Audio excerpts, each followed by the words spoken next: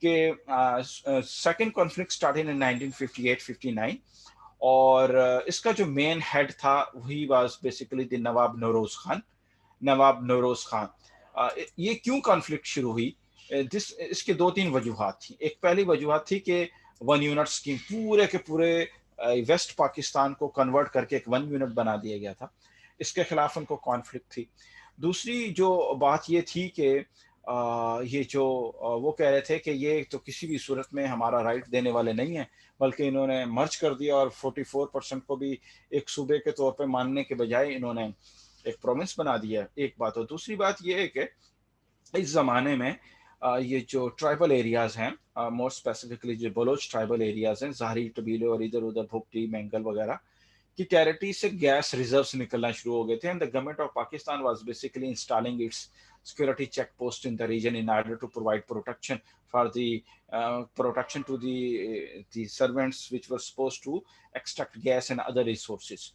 تو یہ جو نواب نوروز خان جو تھے، نواب نوروز خان اور یہ جو دوسرے لائک مائنڈیڈ لوگ تھے، they started a guerrilla warfare against the state of Pakistan. ان کا first, we are against the 1 unit scheme and if you are willing to settle in our territory then you have to get permission since this is our territory and we are having the right over our resources.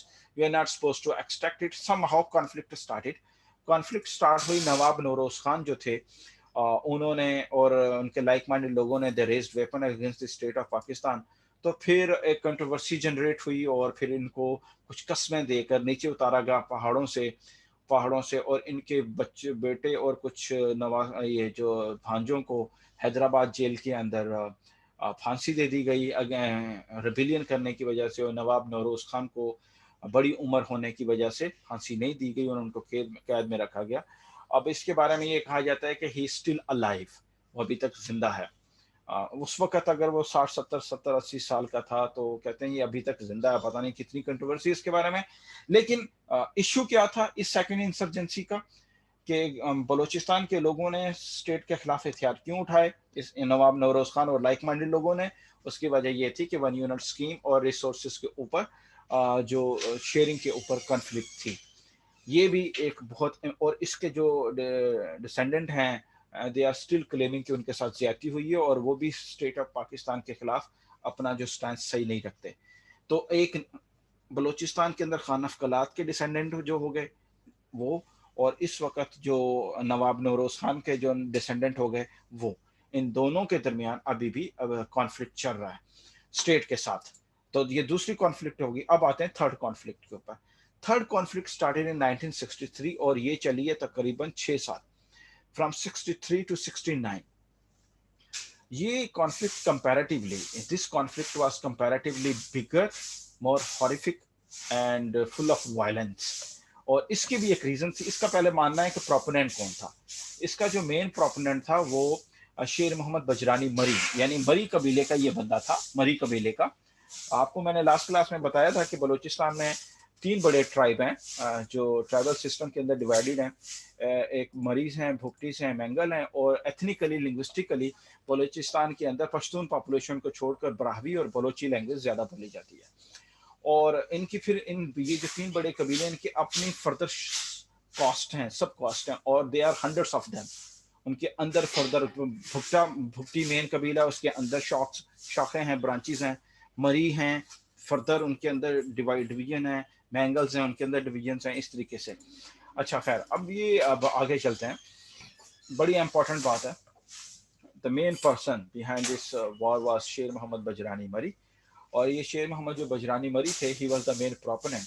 اور اس میں basically سب سے بڑا جو problem تھا وہ یہ تھا کہ these people were of the opinion کہ whatever the gas, oil or other resources they are being generated, extracted from our lands, we should be given more share, one thing, اور ہمیں دینا چاہیے.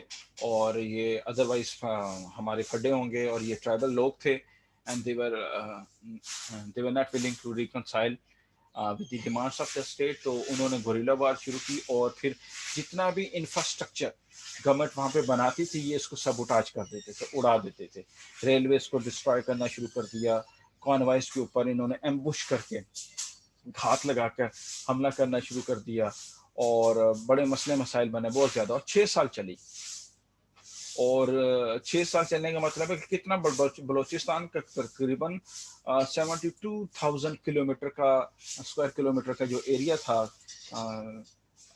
جو اوور تقریباً 72,000 کلومیٹر کا جو area تھا, that was directly or indirectly being affected by the guerrilla warfare being raised by the شیر محمد بجرانی مری and his like-minded people.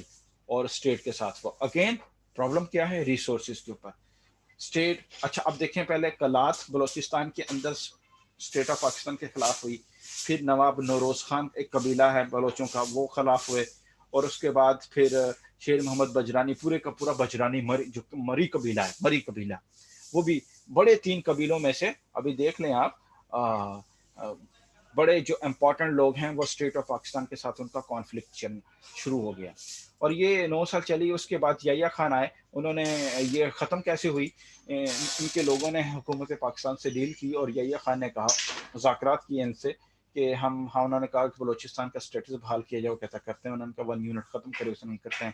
تو دس از ہاؤ ایک پیس سیٹلمنٹ ہوئی گورنمنٹ کے پاس, گورنمنٹ کے درمیان اور ان لوگوں کے درمیان, اور some how the issue was resolved. لیکن یہ جو لوگ مارے گئے, جو لوگ ختم ہوئے اس گوریلا وارفیئر کے اندر, ان کا اسٹیٹ کے ساتھ ایک ڈسٹرس کا, ایک انیموسٹی کا سینس بلڈ ہو گیا. 2 پیس سیٹلمنٹ ہو گیا تھا, لیکن وہ اتنا زیادہ وہ چیز نہیں تھی. کانفلکٹ دیکھیں ون آفٹر اینڈر. اس کے بعد 4th کانفلکٹ جو تھی, یہ انتہائی ڈینجرس کانفلکٹ تھی اور موسٹ فروشیس, ابھی تک کی سب سے خوفناک تھی. 73 میں یہ شروع ہوئی اور 77 تک چلی گئی ہے.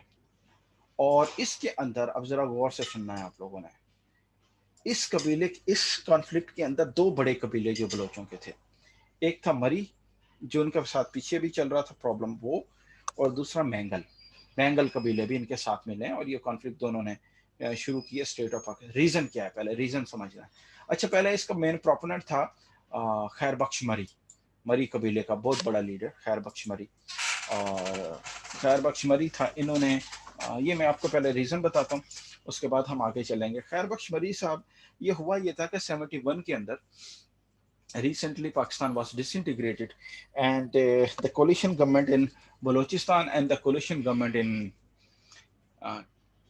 NWFP, they were raising voice for the maximum political autonomy, زیادہ سے زیادہ political autonomy, provincial political autonomy کے لیے they were protesting and agitating and they were demanding. اور پاکستان کے جو اس وقت جو رولر تھے ذوالفقار علی بھٹو صاحب, Zulfikar Ali Bhutto was of the opinion that already half of the country is being dissected, and now these 2 provinces are again going to follow the same track. تو انہوں نے بجائے کہ ان کے ساتھ کوئی پیس سیٹلمنٹ کرتے, انہوں نے پوری کی پوری بلوچستان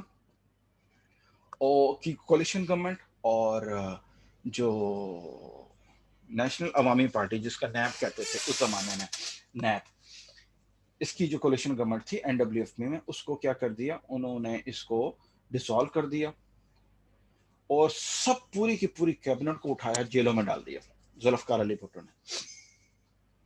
تو اس واقعے کے خلاف بہت زیادہ بلوچستان کے اندر اور ٹرائبل ایریاز کے اندر ریزسٹنس شروع ہوئی, اور ان کے خیر بخش مری اور لائک مائنڈڈ لوگوں نے پھر اسٹیٹ کے پاس, اسٹیٹ کے خلاف ہتھیار اٹھایا, اور خیر بخش مری نے بلوچستان پیپلز لبریشن فرنٹ کے نام سے ایک آزادی کی تحریک چلانا شروع کر دی.